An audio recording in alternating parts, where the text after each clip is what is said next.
Welcome to Life Lessons with Sheila. We're continuing on our 30-day gratitude journey, and I hope that you will be joining me.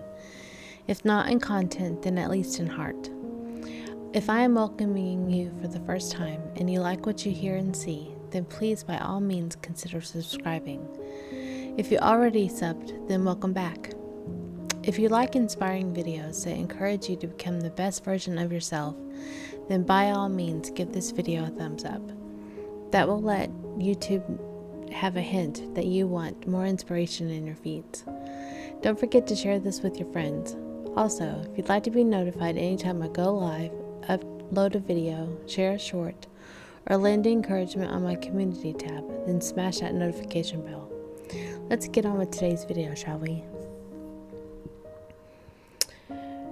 30 Days of Gratitude Journey, Day 12, Technology. You cannot escape technology. It's part of our everyday life. Not in the scary sense like being watched by Big Brother from George Orwell's classic book 1984, but in the sense that technology plays an essential role in our daily lives. From the time we wake up to the moment we hit the bed at night, you will live beneath the umbrella of technology. From the lights in your house, the smartphone in your hand, and the clothes on your back, you benefit from technology. Not only does technology play a significant role in your life, it also has a huge role in the presence of your church, your worship facility, the church management software you use, your church app, and your online giving platform are all testaments of the benefits of technology you enjoy. If future generations are to remember us more with gratitude than sorrow, we must achieve more than just the miracles of technology. We must also leave them a glimpse of the world as it was created, not just as it looked when we got through with it. That was said by Lyndon B. Johnson. Since technology is akin to the air we breathe, some people are hitting the proverbial pause button and asking, are there downsides to technology? Is the growing influence of social media, information technology bad for the church? Regardless if you consider yourself a futurist or envision life on the prairie, these are insightful questions you need to ask. To get the right answer to these questions, you must study the Bible. Verses about technology to get the lowdown from God. It's a good idea to hear what others have to say about this topic, but knowing what God has to say about technology is the anchor that will help you to navigate the use of it in your life and in the life of your church. When it comes to talking about technology in the Bible, there are firm opinions for or against it. Often when talking about technology, it's easy to talk past someone because you're not actually talking about the same thing, since there are so many nuances to the conversation. So to make sure we're starting off on an equal footing, let me first start off by defining technology. According to Merriam-Webster, technology is the invention of useful things to solve problems. To this definition, I'd also add that technology can include the creation of things that make life easier. This is a broad definition of technology, and it can encompass many facets like communication, technology, which is social media, computer software, and aerodynamics. To flesh this out, let's explore a few examples. First, think about the words you're listening to or reading on this video. Did you know that the alphabet is considered a form of communication technology? Think about it. There was a time when the English alphabet did not exist. If English is your native language, speaking and reading it may feel as natural as the air you breathe.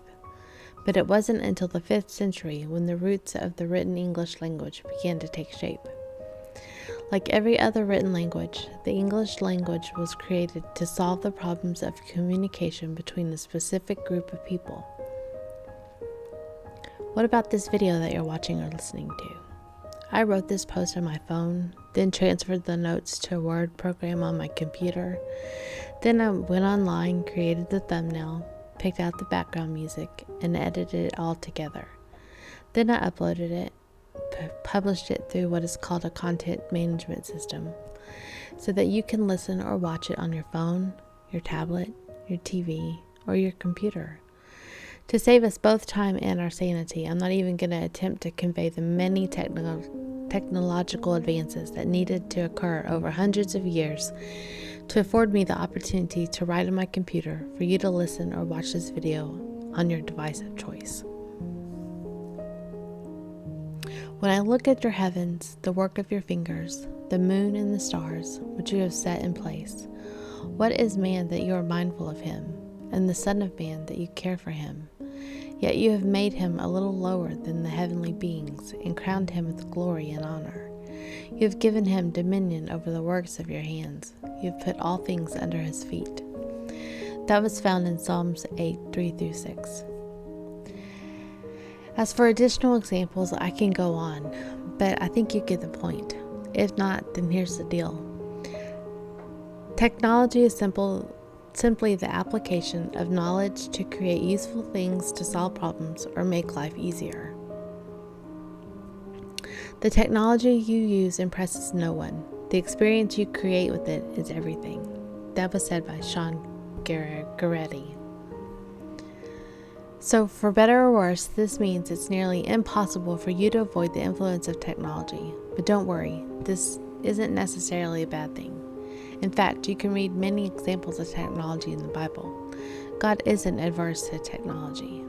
For starters, God chose to communicate with us in such a way that we could understand what He was saying. He didn't pursue us with a mystical form of communication that required a decoder to understand. God chose to reveal Himself to us through the languages we developed, in particular Hebrew, Aramaic, and Greek, which are 3 languages used to write the Bible. Not only is it the case, but from Genesis to Revelation, we observe many uses of technology in the Old and New Testament books. Here's just a sampling of what we see. Cain built a city in Genesis 4:17. Tubal-Cain made things out of bronze and iron. That was in Genesis 4:22. Noah built an ark, Genesis 6. People built the Tower of Babel. That was Genesis 11:1-9. King Solomon built a temple. That was in 1 Kings 6. Jesus used tools as a carpenter, and Paul used letters. Do you see a man skillful in his work? He will stand before kings. He will not stand before obscure men. That's found in Proverbs 22:29. God isn't a hardliner when it comes to using technology to further His purposes. In other words, He isn't entirely for or against technology. But this doesn't mean that God is A-okay with however we decide to use technology. He calls us to use technology for His glory and for our good, not for the destruction of His creation or people. So whether you eat or drink or whatever you do it all for the glory of God. It's 1 Corinthians 10:31. In sharing the gospel, we find one of the most defining marching orders for the church in Paul's words to the church at Corinth. To the weak I became weak, and I might win the weak. I have become all things to people, that by all means I might save some. That's in 1 Corinthians 9:22. By following this admonition from Paul, the church has leveraged technical advances throughout the past 2 millennia to reach people with the gospel, including letters, books, megaphones, radio, magazines, television, movies, satellites, internet, and social media. I understand there are discussions surrounding the pros and cons of different types of communication technology, most notably today the influence of social media. Regardless of what you think about the impact of social media, here's what you need to know about the church's use of technology throughout history. The church could not have reached as many people with the gospel without the benefits of technology. Exodus 35:31-32 says, "And He has filled him with the Spirit of God, with skill and intelligence, with knowledge and with all craftsmanship, to devise artistic designs, to work in gold and silver and bronze. He has filled them with skill to do every sort of work done by an engraver or by a designer or by an embroiderer in blue and purple and scarlet yarns, and fine twined linen, or by a weaver, by any sort of workman or skilled designer. Not only has the church benefited from information technology, but the church has also benefited from other forms of technology, including engineering technology, example, worship facilities, electricity; medical technology, example, medicine, medical equipment; computer software, church management software, mobile giving; and even transportation, cars, vans, buses, RVs, planes. Today, from social media and the internet, there's an explosion of new innovative communication tools your church can use to connect with people. How much time or money do you devote to these tools will depend upon the bandwidth of your staff, volunteers, and budget. But as you use these new tools, there are two significant limitations to technology that you need to be aware of, which leads to the next point. All things were made through him, and without him was not anything made that was made. That's in John 1:3. There are countless benefits technology has provided over the years we've observed. A decrease in infant mortality, an increase in life expectancy, an increased access to clean water, a greater access to education, an improvement to transportation, an ability to connect with anyone, anywhere, at any time. Having gifts that differ according to the grace given to us, let us use them. If prophecy, in proportion to our faith. That's found in Romans 12:6. There are many problems technology has solved, and there may be many more problems remedied by technology in the future. But despite the progress we've made with technology, there are two glaring problems it cannot resolve. One is the need for the gospel, and two is the need for face-to-face community. Advancements in communication tools can help us share the gospel, connect with more people, and stay in touch with our family and friends. But technology cannot share the gospel for us or replace the need for in-person relationships. To make disciples, there is a need for the church to have physical presence. At its core, the church is an assembly of people who gather together with each other in person. Not only is this the case, but your local church is needed to administer the sacraments, lead people to live and love like Jesus, and help the poor, which is only possible if people are physically present. As you connect with people on social media, podcast your sermons, or broadcast your sermons, keep an eye on how you and your church can lead people to connect with you in person, and how you can physically reach out to people in your community. All things are lawful for me, but not all things are helpful. All things are lawful for me, but I will not be dominated by anything. It's in 1 Corinthians 6:12. Technology finds its roots in God. Here's how. God is a creator, so he created the universe, the earth, everything in the earth, and everyone in his image. Then God said, "Let us make man in our image, after our likeness, and let them have dominion over the fish of the sea, and over the birds of the heavens, and over the livestock, and over the earth, and over every creeping thing that creeps on the earth." So God created man in his own image.